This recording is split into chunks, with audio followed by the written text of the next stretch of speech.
اگر آرام کرنا چاہتی ہیں تو آرام کر لیجیے گا۔ وہ نرم لہجے میں بولتا پلٹنے ہی لگا تھا کہ وہ فریش سی اریحا اندر داخل ہوئے۔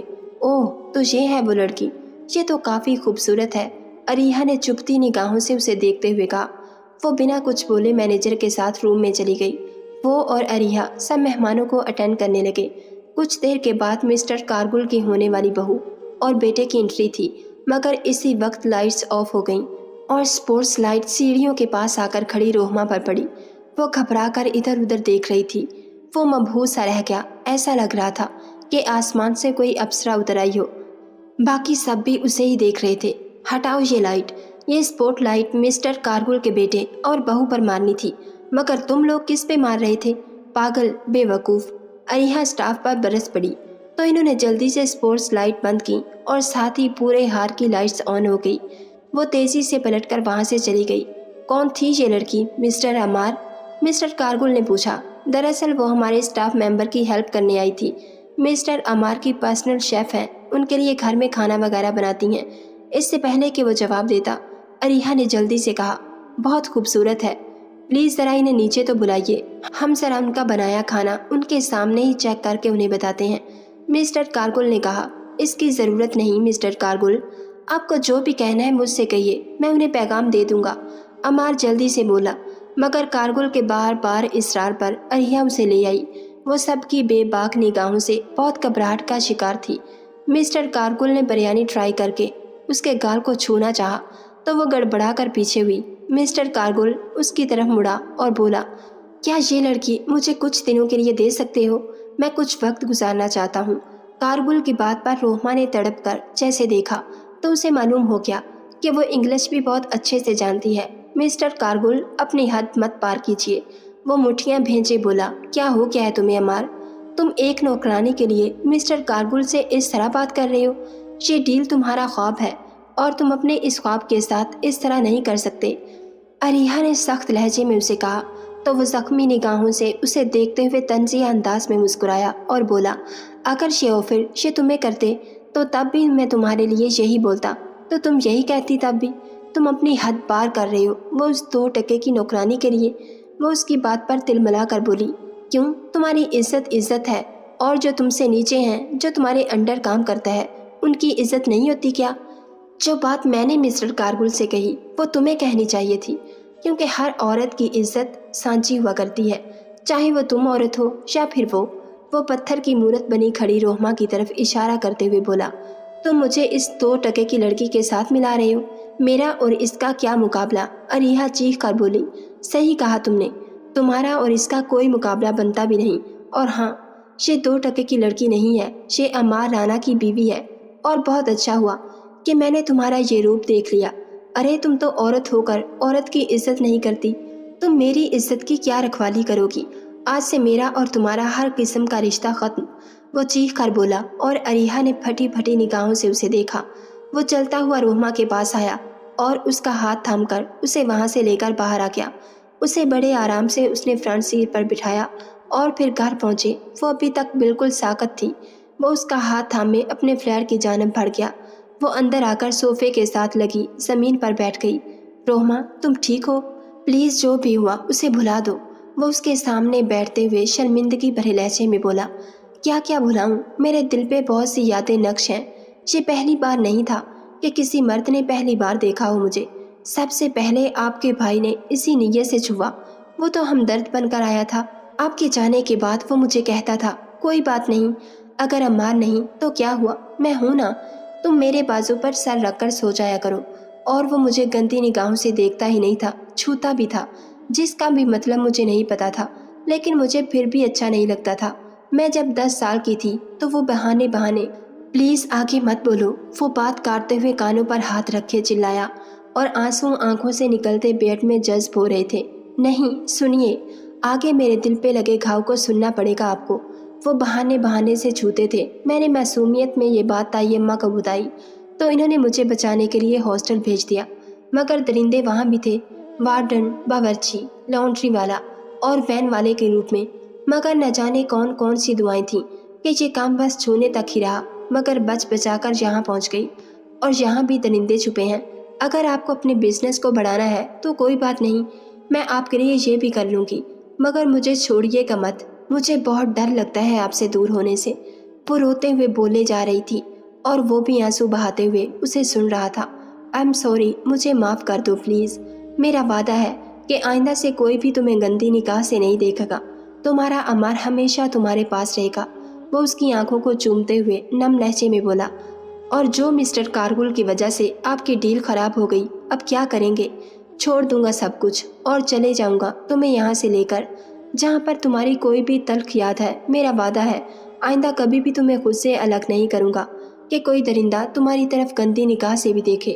وہ اس کا ماتھا چومتے ہوئے بولا، لیکن آپ کا یہ بزنس ہے، آپ اسے چھوڑ کر کیسے جا سکتے ہیں؟ وہ مضطرب لہجے میں بولی، دراصل مجھے ایک ایونٹ کمپنی میں آفر ہوئی تھی، اٹنی میں ہے وہ کمپنی، مگر میں نے اپنا یہ بزنس سٹارٹ کر لیا تھا تب، تو پھر میں نے انہیں منع کر دیا۔ لیکن انہوں نے کہا تھا کہ اگر کبھی بھی آپ نے کہیں اور جانا ہو تو ہم سے ایک بار رابطہ کیجیے، تو میں ان سے رابطہ کرنے کی کوشش کرتا ہوں۔ اگر وہاں جاب مل گئی تو ٹھیک ہے، ورنہ کچھ نہ کچھ تو میں اپنی لائف کے ساتھ کر ہی لوں گا، تم ساتھ ہو تو سب ہو جائے گا۔ وہ اب کی بار اس کے رخسار پر لب رکھتے ہوئے بولا تو اس کا چہرہ شرم سے سرخ ہونے لگا۔ وہ اب کافی زیادہ ریلیکس ہو چکی تھی۔ پھر اگلے دن اریحا نے آ کر اسے لاکھ سمجھایا کہ وہ اپنے ایونٹ کمپنی کو سنبھالے، مگر اس کی سوئی تو اٹک چکی تھی کہ وہ اب یہاں پر نہیں رہے گا، اور وہ جب ایک بار فیصلہ کر لیتا تھا پھر وہ کبھی بھی اپنے فیصلے سے پیچھے نہیں ہٹتا تھا۔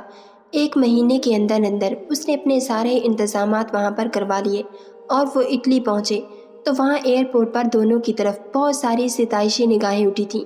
وہ حجاب میں بہت معصوم اور پروکار دکھ رہی تھی۔ آج اس کا ہمسفر ساتھ تھا تو لوگوں کی نگاہوں کے دیکھنے کا انداز ہی بدل گیا تھا۔ سچ کہتے ہیں کہ عورت کو ہمیشہ مرد ہی بناتا ہے، اس کا شوہر اس کا ساتھ دے تو دنیا کی کوئی بھی ہوس بھری نگاہ اسے چھو بھی نہیں سکتی۔ اسی لیے تو باپ کے بعد عورت کا محافظ اس کا شوہر ہوتا ہے۔ اس کا شوہر اس سے لاپرواہ تھا تو دنیا اسے نوچنے کو تھی، مگر آج وہی دنیا ان کے ساتھ ہونے پر انہیں رشک بھری نگاہوں سے دیکھ رہی تھی۔